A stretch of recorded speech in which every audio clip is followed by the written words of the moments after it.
Casino Barrière de Montreux.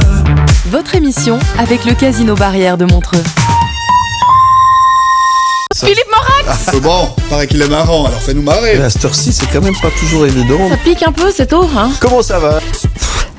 C'est pas facile comme question. Rassurez-vous, on va se marier un peu après. Alors de si tôt le matin, c'est trop chouette. Bon, alors tu as gagné 50 francs. Ouais. On est là pour découvrir les choses. T'as tout dit. Contente d'être en Suisse, c'est un pays que j'affectionne particulièrement. Vous êtes suisse? Ouais. Et j'ai souvent des idées mauvaises. On n'attendra pas ton scoop ce matin. Ça s'appelle le coup de marteau. Incroyable. C'est moi qui pose des questions.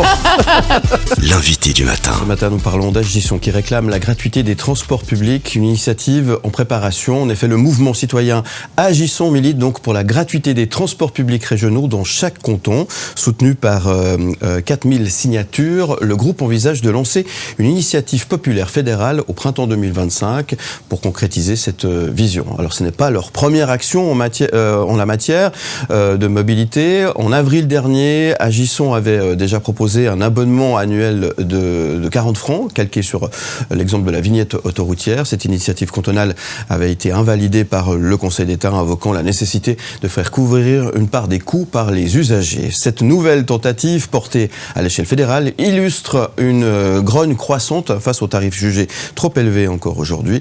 Le prix des transports publics n'est pas soutenable pour la population, affirme Stéphane Tambourini, porte-parole du mouvement. Mon invité ce matin. Bonjour, Monsieur Tambourini. Bonjour. Merci d'être avec nous ce matin pour nous parler de cette initiative que vous proposez avec Agisson, donc gratuité des transports publics. Est-ce que c'est quelque chose d'envisageable? Évidemment, c'est même nécessaire. En fait, il y a 3 axes. En réalité, ce qu'on veut, c'est favoriser les transports en commun avec une politique de gratuité, quasi-gratuité, dont on pourra revenir dessus, mais aussi avec des investissements massifs, parce que les deux choses doivent aller ensemble pour avoir une politique importante, mais aussi d'avoir une gestion publique qui soit préservée et qui permette de répondre aux besoins de la population à un moment où on voit aussi que les transports publics sont attaqués, instrumentalisés de toutes parts. Ouais. Alors, qui va payer? Parce qu'à un moment donné, même si votre idée est intéressante et se défend, à un moment donné, il y a un problème de porte-monnaie, évidemment. Comment financer, alors, justement, ces transports publics? Vous avez raison, c'est la question principale. Ouais. Alors, aujourd'hui, il faut être très clair qu'on a une hausse des tarifs massifs qui est reportée année après année, des abonnements et prix des billets sur les usagers. Et nous, ce qu'on propose, en fait, c'est un financement public beaucoup plus important. Ensuite, comment est-ce qu'on le finance? Ça peut être via des cotisations salariales, paritaires. Ça peut être également, comme en France, ça a été fait ou dans d'autres pays, par les entreprises de plus de 10 employés, parce qu'on se rend bien compte que ces infrastructures, elles servent aussi à l'économie et elles sont nécessaires. Donc en fait, il faut toutes et tous qu'on contribue à ça, et on pourrait imaginer encore d'autres modalités. Et il faut aussi se dire que si on allait vers une politique de gratuité, en fait, on va aussi économiser des coûts importants. Donc il y a aussi des gains qu'on peut faire d'un côté, et puis simplement, ce sera bien meilleur pour l'économie. Donc ça va aussi rapporter des recettes. La question qu'il faut aussi se poser, c'est se dire qui paye la facture aujourd'hui. Et en fait, si nous on propose la gratuité des transports publics, c'est parce qu'il y a d'autres modalités de transport qui sont quasiment gratuits aujourd'hui. Et en fait, il faudrait peut-être revoir un peu la fiscalité de qu'est-ce qu'on estime le plus nécessaire.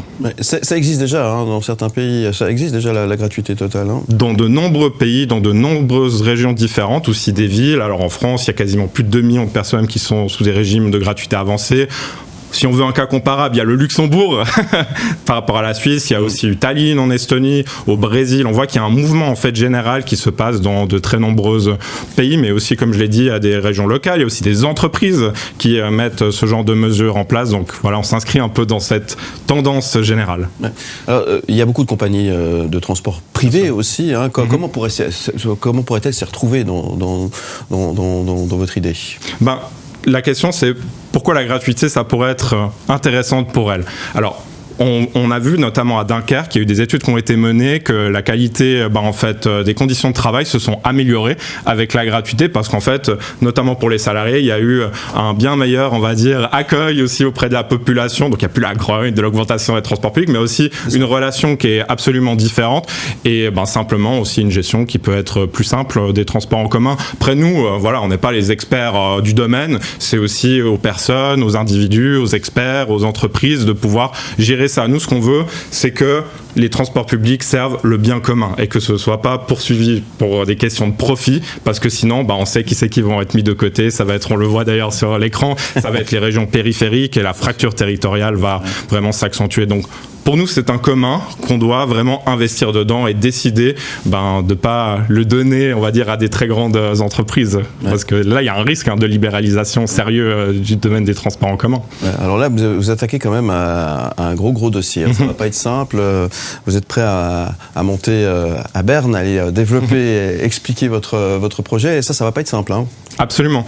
Il faut déjà dire qu'on ne part pas de rien, parce qu'il y a eu énormément d'organisations, de gens qui se mobilisent pour les transports en commun, et notamment pour la gratuité depuis quasiment plus d'une décennie. On fait du travail de terrain tout le temps, on va à l'écoute de la population, c'est aussi de ça que vient aussi cette grogne, hausse des tarifs, il faut une baisse des prix, ils nous disaient les gens, une baisse des prix dans tous les cantons, dans tous les lieux où on allait. Donc, c'est juste une question de temps, de volonté, de réunir ces volontés autour. Et puis après, on se rend bien compte, la population, il y avait un sondage du Blic qui disait que 75% étaient favorables à la gratuité des transports en commun. Mais ça diminuait de 49% lorsque c'était, entre guillemets, les élites, les élus et tout. Donc voilà, le peuple doit se fédérer, s'unir autour de cette question pour proposer justement une alternative. Eh bien, on va continuer d'en parler dans un instant. Vous avez choisi, c'est un excellent choix, je tiens à le dire, Dua Lipa, dans un instant qu'on va écouter et regarder juste après la pause. Pourquoi ce titre? Il a une raison particulière? J'aime bien Dua Lipa, ça bouge. Je comprends. Elle est aussi carrée sur ses positions, honnêtes. Voilà, et ça vous appréciez. Oui, effectivement. Dua Lipa avec ce titre que vous avez choisi, Don't Start Now, qu'on adore et qu'on retrouve dans un instant. Vous allez pouvoir le regarder sur Canal+, et l'écouter sur M Média, en DAB+, partout en Suisse romande. Vous restez avec nous. À tout de suite avec mon invité sur M Média. Philippe Morax. C'est bon, paraît qu'il est marrant, alors fais-nous marrer. À cette heure-ci, c'est quand même pas toujours évident. Ça pique un peu, c'est tôt, hein. Ouais. On est là pour découvrir les choses. T'as tout dit. L'invité du matin. Et je reçois ce matin Steven Tambourini. Steven ou Steven? Steven Tambourini, pardonnez-moi, porte-parole du mouvement Agissons et qui milite, on rappelle, pour que les transports en commun ou transports publics soient gratuits. Vous me disiez tout à l'heure, on nage pas dans l'utopie, c'est quelque chose qui est tout à fait envisageable, réalisable, même en Suisse. Absolument, c'est pragmatique et en fait c'est juste une question de volonté politique. Alors il faudrait chiffrer, on sait que c'est quand même plusieurs milliards d'investissements, on n'est pas naïf. Par exemple pour toute la Romandie, c'était entre 500 et 850 millions par année qu'il fallait investir pour avoir la pleine gratuité partout. Toute la Romandie, c'est quand même pas rien. On peut le faire ce soir, on l'a fait aussi pour d'autres sujets, que ce soit les retraites, l'AVS. C'est juste une question désormais, est-ce que c'est une priorité politique? Et c'est pour ça qu'on s'active également. Alors, il y a un problème dans tout ça, c'est qu'aujourd'hui, certaines heures, pas toutes les heures, mais certaines heures, les transports publics sont blindés. On paye très cher, effectivement, sa place et on peut même pas forcément s'asseoir si on prend le train à certaines heures. Alors, il y a un problème aujourd'hui. Si tout le monde, si c'est gratuit, ça va forcément inciter les gens ça c'est peut-être le côté positif, à utiliser les transports en commun plutôt que prendre leur voiture, ce qui pourrait régler le problème de l'autoroute. Ça, c'est une autre histoire. Mais par contre, on va pas régler le problème du confort, parce que ça, c'est quand même hyper important. Aujourd'hui, on paye, mais on peut pas s'asseoir. Le jour où c'est gratuit, on pourra vraiment plus s'asseoir. Donc ça veut dire qu'il faut aussi améliorer tout ce qui va permettre finalement de pouvoir proposer une offre intéressante et logique surtout. Absolument. De nouveau, on n'est pas naïf qu'effectivement à des heures, il y a des fréquences qui sont importantes et du coup qu'il faut continuer à améliorer cette cadence. On est aussi conscient que dans certaines régions, dont nombreuses de nos bénévoles viennent, il y a simplement très peu de transports en commun. Donc en fait, c'est une autre problématique et les deux doivent aller avec ces questions des investissements. Peut-être un ajout également qu'on parle très peu parce que c'est des idées qui nous viennent aussi de la base, parce qu'on a un sondage sur la plateforme nostransportpublic.ch. Des gens disaient, mais en fait, pourquoi est-ce qu'on n'élargirait pas la notion de service public en ce qui concerne les transports, de dire que par exemple, l'autopartage collectif, vous voyez, la mobilité et tout, puisse être intégré dedans pour aussi faire qu'on s'adapte justement à ses besoins et moi je pense que c'est une excellente idée et qu'il faudrait réfléchir également à ça, notamment aussi parce qu'on voit que y a de plus en plus de voitures individuelles et puis des plus grosses et tout, et puis on pourrait aussi très bien faire des choix collectifs de subventionner ça pour des plus petits modèles diversifiés par rapport selon les besoins et que ça permettrait un peu de conventionner tout ça et d'ailleurs ça irait même dans la direction d'une réindustrialisation réelle où on voit aussi que c'est un véritable problème actuellement. Là, vous vous attaquez quand même à quand même un dossier où les gens ont certaines habitudes, un certain confort. Aujourd'hui, l'offre qui est proposée, même si elle est pas mal, elle n'est pas encore complètement aboutie en termes de transport en commun. Ça veut dire que c'est pas simplement offrir la gratuité, ça veut dire qu'il faut tout réorganiser et changer les habitudes chez les consommateurs et la population. Et ça, c'est un gros dossier, ça. Exactement. C'est un changement de paradigme. Si on propose quelque chose aussi gros, c'est aussi parce qu'il faut changer en fait la donne. Et nous, on n'est pas trop du côté de la morale, de dire aux gens il faut faire ci, il faut faire ça. Il faut donner les conditions de possibilité d'accès. Exactement. Mais une incitation, il ne faut pas être naïf, qui soit forte et qui aussi se rende bien compte. On parlait avant des autoroutes, mais il y a des vraies contradictions. Ça veut dire qu'il faut faire des choix aujourd'hui sur où est-ce qu'on va mettre les milliards, notre argent public, qu'on paye par nos impôts. Les transports publics, on les paye déjà quasiment à plus de moitié. Dans des régions, à Genève, c'est 75%. Donc, à un moment donné, il faut faire un pas supplémentaire pour aussi inclure les gens dans cette démarche. Et il y a plein de gens qui en sont exclus. Moi, j'ai rencontré tellement de familles qui me disaient qui payaient, qui étaient contraints en fait d'avoir une voiture individuelle, mais qui auraient souhaité avoir des transports publics, mais avec 2 enfants et tout, selon les prix, vous pouvez pas. Donc en fait, il va falloir qu'on fasse une transformation vraiment forte de tout ça. Alors la première chose, c'est que ils vont certainement nous annoncer là tout prochainement une hausse des prix des transports publics. Là, ça peut plus continuer comme ça, c'est plus possible. Il y a de l'augmentation partout, les gens sont serrés comme des passes-lacets, comme on dit. Ça devient très très compliqué. De toute façon, exactement. À un moment donné, il va falloir trouver des solutions. C'est pourquoi nous on demande un moratoire sur l'augmentation du prix des transports publics. Et aujourd'hui, c'est très simple. On a un surveillant des prix qui a la possibilité d'arrêter ça. Monsieur Prix doit intervenir. Il ne peut. Même lui a dit que les prix actuellement, si notre objectif réel, et on se ment pas et on fait pas juste de la communication, c'est un report modal vers les transports publics, le fait que le prix des transports publics augmente, ça fait que les gens partent sur la voiture. Donc ça devrait être anticonstitutionnel. C'est pas nos initiatives qui devraient être anticonstitutionnelles, c'est l'action des politiques aujourd'hui qui est quasiment hors la loi. Et de ce point de vue-là, on l'a encore vu en Allemagne, dans d'autres pays où les prix des transports publics ont baissé, avec des très bons effets, mais aussi d'autres choses qu'il aurait fallu corriger. Quand ils auraient augmenté, les gens repartent. Donc là, il faut être très clair. Mais est-ce qu'il a écouté M. Prix ? Parce que j'ai l'impression que ça bouge pas grand-chose. Quand il dit des choses, effectivement, il a une espèce de thermomètre, finalement, un baromètre des prix, mais quand il dit quelque chose, j'ai pas l'impression que face au lobby, ça fasse véritablement changer les choses. Vous avez raison qu'il y a des forces extrêmement puissantes qui sont aussi derrière ça, mais du coup, il faut aussi interpeller les politiques qui font les majorités, également à Berne, parce qu'on pourrait très bien aussi proposer de nouveau un moratoire des prix, au-delà d'une diminution, dire l'année prochaine, on n'augmentera plus les prix des transports publics. Et là, je pense notamment qu'aux Verts libéraux, au centre, qui sont des pivots aussi, eux-mêmes qui s'indignaient de l'augmentation du prix des transports publics, ont utilisé pour certains d'entre eux ces arguments aussi dans la campagne par rapport aux autoroutes. Maintenant, la population, elle demande des actes.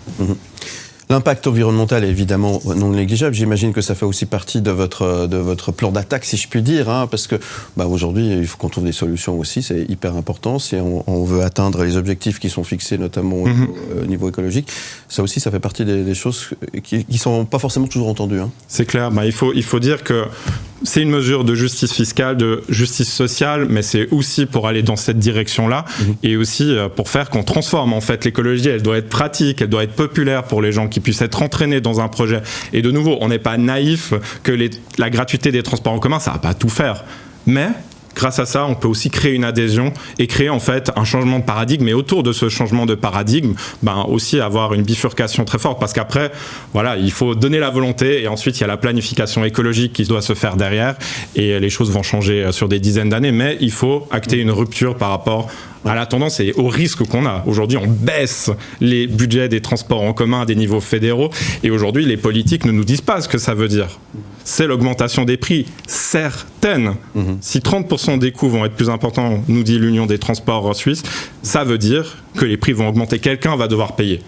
Et nous, on en est conscient et on pense qu'il faut trouver un accord, un consentement dans la population pour investir dans ce domaine. Il est prioritaire. Dans les non-sens aujourd'hui, c'est plus cher de prendre le train pour aller à Zurich à 2, par exemple, que de prendre l'avion pour aller en Espagne. Ça c'est complètement hallucinant. Je pars justement en Espagne demain et ça fait mal. C'est pas normal. Non, c'est pas normal. C'est ce que un truc qui joue pas là. On nous parle de gratuité, on nous dit qu'on est des utopistes, mais en réalité, on subventionne également des moyens, le kérosène et tout. C'est aussi une forme de gratuité en réalité. Et ce que je dis, c'est pas qu'il faut punir les gens parce qu'on sait qu'il y a aussi des besoins, etc. On pourrait aussi, alors c'est un autre sujet, on sort un peu des transports. On reviendrait. C'est clair que l'aviation, on pourrait aussi tout à fait réfléchir à, j'en sais rien, un droit certes à voler, mais qui soit assuré par des quotas et qu'à un moment donné, aussi tout ce qui est court courrier, ce soit interdit, mais qu'on subventionne de nouveau de manière massive les transports en commun. Et du coup, il faut peut-être être sérieux sur cette question et ne pas faire l'autruche. Bon, vous avez du boulot, hein? Ouais, il y a du travail. C'est quoi la suite pour vous alors la suite pour nous, c'est en fait, on va continuer à sonder la population à travers un sondage. On a plus de 300 personnes qui répondent. On va prendre une décision sur qu'est-ce que ça va être le contenu de cette initiative fédérale, et on va aussi la présenter à des grandes organisations et tout. Mais surtout, on veut convaincre la population parce que si les grandes organisations ne sont pas chaudes, il va falloir qu'on y aille quand même. Et je mentionne aussi qu'il va y avoir un projet alternatif qui va se faire au niveau cantonal. Donc effectivement, on avait proposé cette vignette à 40 francs qu'on avait, symbolique, que les gens adoraient. On va très certainement proposer une autre alternative aussi cantonale, peut-être à 120 francs, parce que c'est quand même indigne de la fonction du Conseil d'État qui, dans sa réponse, nous a même pas dit ce que c'était la part appropriée des transports en commun, alors qu'il aurait très bien pu dire pour qu'on avance. Ça veut dire qu'on est vraiment face à une impasse juridique et politique et que ça, il faut partir par en bas avec les gens qui ont intérêt que ça change. Est-ce que vous avez quand même quelques soutiens de partis politiques qui sont avec vous dans cette aventure? Faut dire que ces dernières années, et puis là on est en consultation, il y a eu de nombreuses organisations qui ont soutenu, que ce soit par exemple des organisations comme la Vivo, que ce soit des partis politiques, de la gauche diversifiée. Il y a également eu des organisations parfois syndicales qui ont soutenu. Maintenant, l'idée, c'est de fédérer cet ensemble dans ce projet fédéral ou alors les cantonaux. Donc maintenant, tout le travail est travail de négociation et de conviction. Bon, qu'est-ce qu'on peut vous souhaiter aujourd'hui? On peut souhaiter que le soleil reste. Très bien, je vous souhaite de bonnes fêtes aussi et que le soleil reste, comme vous le dites. Je vous remercie beaucoup, Steven Tamborelli, d'être venu nous parler de ce projet de gratuité des transports. Je rappelle que vous êtes porte-parole de Agissons. Merci beaucoup. On vous retrouve en podcast et en image sur le site mlemedia.ch. Un excellent week-end à vous tous. À vous aussi. Et à très bientôt. Merci. Vous restez là. On se retrouve dans un instant. À tout de suite. Aime le média où tu veux.